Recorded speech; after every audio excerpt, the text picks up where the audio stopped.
首先，我需要花一点时间解释为什么在美国生活，信用分的高低很大程度决定了你的生活质量。以下是信用在美国很重要的几个原因。首先是信用卡和信用额度，你的信用分决定了你是否能够获批信用卡，以及能获得多少的信用额度。良好的信用通常可以使你获得带有更高福利的信用卡。比如在我的往期影片中提到了 Capital One 的信用卡会根据申请人的信用程度高低分为2个版本，信用分低的申请人只能申请没有开卡礼的信用卡，而且还要给年费，而信用分高的申请人可以申请有开卡礼的信用卡，而且不用给年费。第二是贷款审批和利率，你的信用分是获得个人贷款、汽车贷款或抵押贷款批准的关键因素。贷款机构一般会通过美国的3大信用局，也就是 Equifax、Experian 和 TransUnion 来获取贷款申请人的信用分，从而评估借款的风险。较高的信用分通常会带来较低的利率，这可以在贷款期限内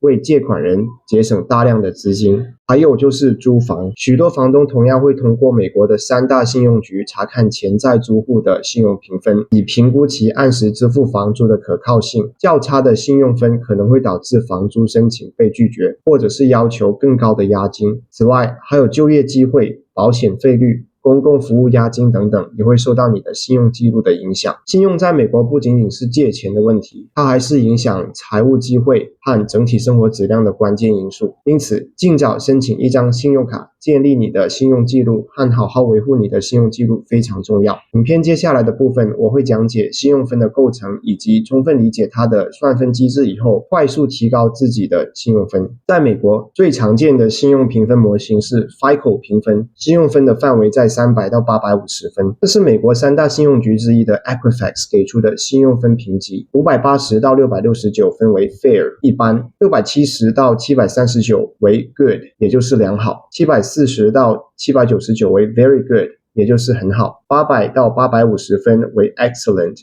非常棒。信用评分由什么组成呢？首先是信用卡账单和贷款的还款历史 Payment History 占到信用分的 35%， 这是最重要的因素，它反映了你过去有没有按时还款，即使是1美元的欠款，没有按时还款也可能影响你的信用分。想要快速提高信用分，你就不能有任何忘记还款的记录。如果你有多张信用卡，通过给信用卡设置自动还款和列出所有信用卡的还款日期做成日历，也是避免忘记还款的重要方式。信用额度利用率 Credit Utilization 占到信用分的 30%。 信用额度利用率是你所有信用卡已使用的额度与所有信用卡总额的比值。刚获得信用卡的新人都会有的一个错误认知就是信用卡的额度有多少，刷卡的时候就可以用多少，这是非常错误的。如果你经常把信用卡的额度几乎用尽，即使你每次都会准时还款，银行还是会认为你的财务状况紧张。较低的利用率才是对提高信用分有帮助的。一般情况下，我们要把信用额度利用率降低在 30% 以下，保持在 10% 以下是最好的。想要快速提高信用分，你可以在一个账单周期内多次还款，或者给自己多申请几张信用卡。这样一来，你每月使用的信用额度不变，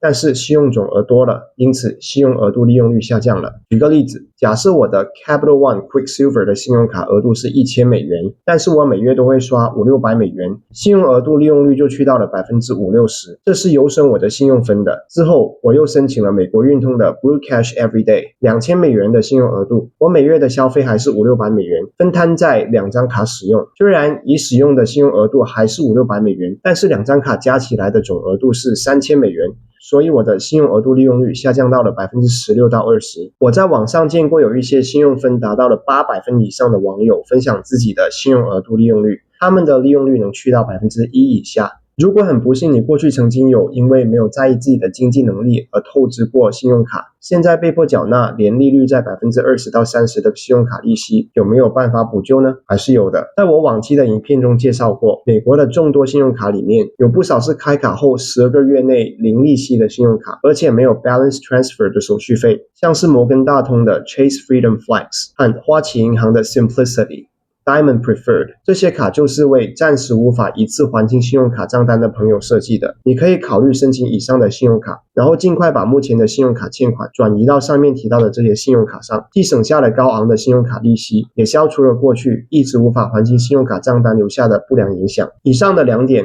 还款历史和信用额度利用率，已经占到了信用分构成的 65%， 只要保证以上2点都没有问题，你的信用分就可以轻松保持在700分以上。如果你想要追求更高的信用分，那么还有下面的一些细节可以需要注意。综合信用历史的长短 Length of Credit History 占到了信用分的 15%， 你的信用历史越长越好。这个因素考虑了你的最早的账户的年龄、所有账户的平均年龄以及最新账户的年龄，因此越早申请你的第一张信用卡越好。如果不是因为年费的原因，千万不要取消你的第一张信用卡，因为信用历史的长短是从你的第一张信用卡开始算起的。如果你取消了你的第一张信用卡，那么你的综合信用历史长短就会下降，不利于提高你的信用分。同样的，如果你的一些不怎么使用的信用卡没有年费，也没有必要把它们取消掉。正确的做法就是偶尔拿出来用一用，比如买瓶汽水，然后再把它们丢在家里，放在抽屉里，开启信用卡的自动还款。这样一来，银行也不会因为你长期不使用这张卡而把你的卡注销掉，你的综合信用历史也会慢慢增长。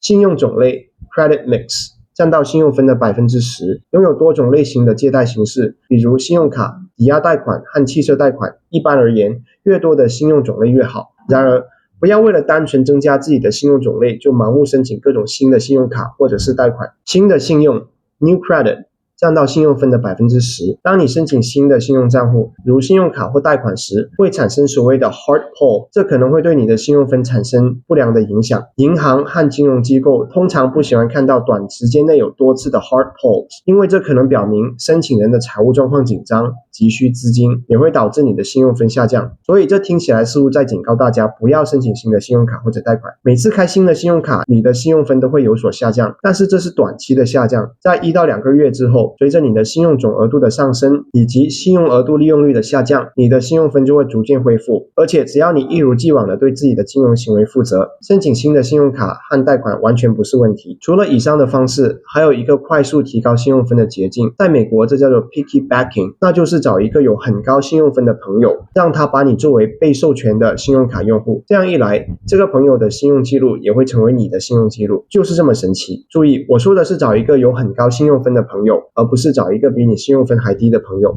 经过以上关于信用分构成原理的拆解和分析，相信你对如何提升自己的信用分已经非常清楚了。不过一段时间过后，你可能会忘记部分内容，所以不妨收藏此影片，将来可以反复观看。以上就是本期影片的全部内容，欢迎点赞加关注，感谢。